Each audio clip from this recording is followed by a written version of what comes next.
Dana loves her playhouse. You weren't up too late building it, were you?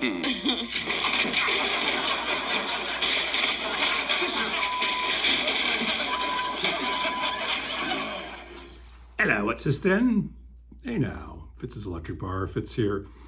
The holiday edition. I watched a few videos recently on the vinyl community that made me think it'd be kind of interesting to bring a little personal, info or a little more background on who we are in the vinyl community. And so I thought I would just start it. This may have been attempted before by others because I'm relatively new. I'm just coming up to my first anniversary in January. But the idea for me is based on a few videos that I've watched recently in the vinyl community that I've found, I guess poignant or interesting and thought-provoking. And Stevie's Vinyl Closet, is it? Did one a little while ago that was really stuck with me. Talking about helping out new immigrants coming to the country. And, really when I watched that and saw that he was very touched by, being part of helping people out. I mean, they always say that this is what really gives us great pleasure as human beings, is when you're helping other people out, unless you're a sociopath and maybe it goes the other way. But anyways, I enjoyed his video. Recently, John from Digital Gramophone did one. I joked about it being existential angst, but why am I doing this? And I think if you've been doing that for a while, these videos, you may wonder, to what end exactly. I mean, I guess it's kind of nice when you've got people who enjoy it, and that people, as I do, enjoy, let's say, Digital Gramophone or Mazzy or Stevie's Vinyl Closet and those kinds of things. But yeah, MGK Boston, Mike does personalize things a little bit, the visit with his mom and things like that. And I think it's great. I think it kind of gives us a more rounded picture of the person. Another one that I really found kind of a cool video, for want of a better word, was Steve's All the World's a Stage, talking a little bit about his relationship with his wife. And it, for any of us that have partners and family, which I think in most cases we have, they're important to us, and they shape us and they give us the support and foundation that we really need. But I also wanted to, I was kind of drawn to this as being my Merry Christmas, Happy Holidays kind of celebration video. I wanted to share a little bit about the Christmas stuff that I did with my family. So my father had a great sense of humor. He passed away in 1998, and he was also physically, he had a lot of challenges. He had terrible rheumatoid arthritis and wasn't able to do a lot of things physically. And he used to always talk about what a great manager he was, and everything was a project for him. And this included things like the Christmas tree, where decorating a Christmas tree was a decoration project. And he would be managing it. And of course, myself and my two brothers, we would be the workers. Many times I thought I gotta unionize. I'm sick of this capitalist control of the means of production. Fuck. So with the thing that brought this to my mind was I was sitting here sort of jumping around like a Tarantino film between past and present. And I was sitting in my chair and had my back to the Christmas tree, and I heard a little bit of rustling, and I thought, oh shit, there's rats in the house, because it wasn't long ago that I lived in a place that had rats, and that sound would be something I would hear periodically. But no, lo and behold, the little rustling, and then boom, the tree fell over. All, decorations just flying off the tree, and I'm like, fuck. So frustrated with the amount of time that it takes to get the whole thing set up and screwed into the base and decorated and everything, and everything was everywhere, and there were just needles everywhere, not the hypodermic needles, but those pine needles, which are definitely not as bad as the hypodermic needles.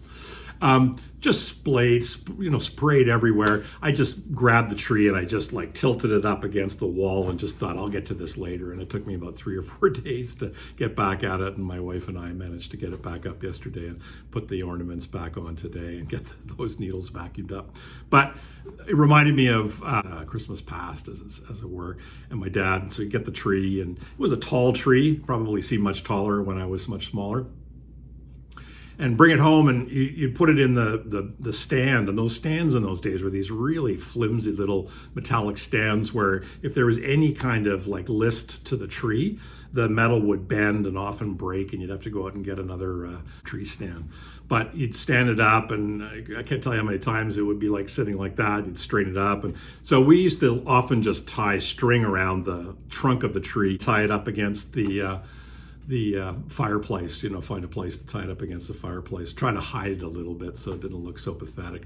But that was, number one was the tree falling over. And then when it came to the decorating project, Dad would be sitting on the sofa and telling us, this ornament goes there. And he'd be like, you put it on, and you're just like a hyper kid, right? You just go like that. He goes, no, just to the right and put it on there, right? So he was always correcting. And then it came to the tinsel.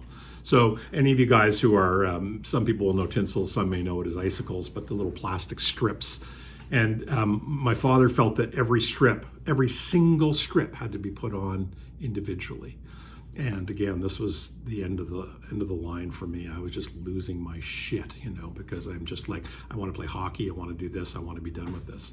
And Dad, I think, also got some pleasure out of pushing my buttons a little bit. So we would do all that kind of stuff and put that on, and I'd say to my dad, why do we have to do it this way? And he'd say, well, it's because they like it like that, And it reminded me of when we would load up our dishwasher and we would put the dishes in wherever, and my dad would say, no, the plate goes over here.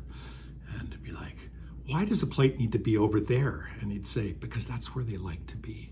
Like my father's having these conversations with the plates, and they're telling him anthropomorphized conversations with my dad. Don't let your son put me here. I like it over here. This is where I like to be. So Dad was quite obsessive in many ways. And when we were really young, we used to have what we call the major Christmas present and the other Christmas presents. And the major would be, as you'd expect, one big ticket item, right? A bicycle, a pair of skis, or something like that. Usually, marginally wrapped because it was an awkward size and you knew what you were getting. And when I was really young, Dad used to talk about the major Christmas present this year is going to be a spanking machine. And the image of the spanking machine would be like a New Orleans or Louisiana riverboat thing, with the paddles going around, and it would just be constantly spanking the behind of the child. And picture my father just off to the side smiling as his son is getting a regular spanking.